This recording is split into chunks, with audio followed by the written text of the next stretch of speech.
আন্দোলনকারী শিক্ষকদের মূল দাবি সুপ্রিম কোর্টের নির্দেশে যে চাকরি তাদের হারাতে হয়েছে সসম্মানে তা ফিরিয়ে দিতে হবে। তার জন্য নতুন করে আর কোনো পরীক্ষায় তারা বসতে চান না। এই দাবি নিয়ে চাকরিহারারা বিকাশ ভবন ঘেরাও করেছিলেন, জানিয়েছিলেন মুখ্যমন্ত্রী ঘটনাস্থলে গিয়ে তাদের সঙ্গে দেখা করে আশ্বাস না দেওয়া পর্যন্ত তারা উঠবেন না। এই অবস্থান কর্মসূচিতে দফায় দফায় অশান্তির সৃষ্টি হয়। পুলিশের সঙ্গে বচসায় জড়িয়ে পড়েন আন্দোলনকারীরা। এক সময় তাদের একাংশ বিকাশ ভবনের দরজা ভেঙে ভেতরে ঢুকেও পড়েছিলেন। ওই দিন সন্ধ্যায় উত্তেজনা চরমে পৌঁছায়। বিকাশ ভবনের কর্মচারীদের ছুটির পরেও তাদের বেরোতে দেওয়া হচ্ছিল না বলে অভিযোগ।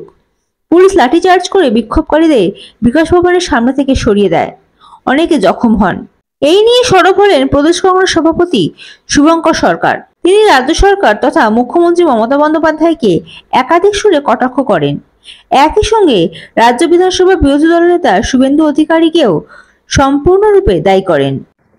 মমতা বন্দ্যোপাধ্যায় যখন মুখ্যমন্ত্রী তখনই এর নিয়োগ প্রক্রিয়ায় ত্রুটি, নিয়োগের বিষয়ে চরম দুর্নীতি, পুলিশ, আমাদের শিক্ষামন্ত্রী জেলে, শিক্ষা দপ্তরের সবাই জেলে, একে একে ছাড়া পাচ্ছেন। এই রকম অবস্থায় দাঁড়িয়ে মুখ্যমন্ত্রীর দপ্তর, সরকার, প্রশাসন শিক্ষা নেয়নি। পরিণামে আজকে কিন্তু এই ভয়ঙ্কর অবস্থার সম্মুখীন। এই ছেলে মেয়েদের চাকরি থাকবে কিনা কেউ জানে না। রাজ্য সরকার, শিক্ষা দপ্তর যোগ্য অযোগ্য নির্ধারণ করতে পারেনি। আর তারই ফসল হিসাবে আজকে দেখা যাচ্ছে যে এই ছেলে মেয়েদের দুর্দশা, যারা হচ্ছে ভবিষ্যৎ গড়ার কারিগর। সেই শিক্ষা হলো জাতির মেরুদণ্ড। সেই মেরুদণ্ডকে ঠিক করার যারা শপথ নিয়ে স্কুলে থাকার কথা, তারা শিক্ষা দপ্তরের সামনে গিয়ে ধর্নায় বসছেন। এর থেকে লজ্জার বাংলায় কিছু হতে পারে না। কিন্তু আমাদের সরকারি বিরোধী দল, তার যে বিরোধী দলনেতা, তিনি কিন্তু এই নিয়োগ প্রক্রিয়া যখন হয় তখন তিনি কিন্তু সরকারের মূল অংশীদার ছিলেন, একজন অনেক অংশীদারের মধ্যে। তিনিও তার দায়ভার এড়াতে পারেন না। অতএব বিজেপির কোনো নৈতিক অধিকার নেই এই সমস্ত বেনিয়মের ব্যাপারে।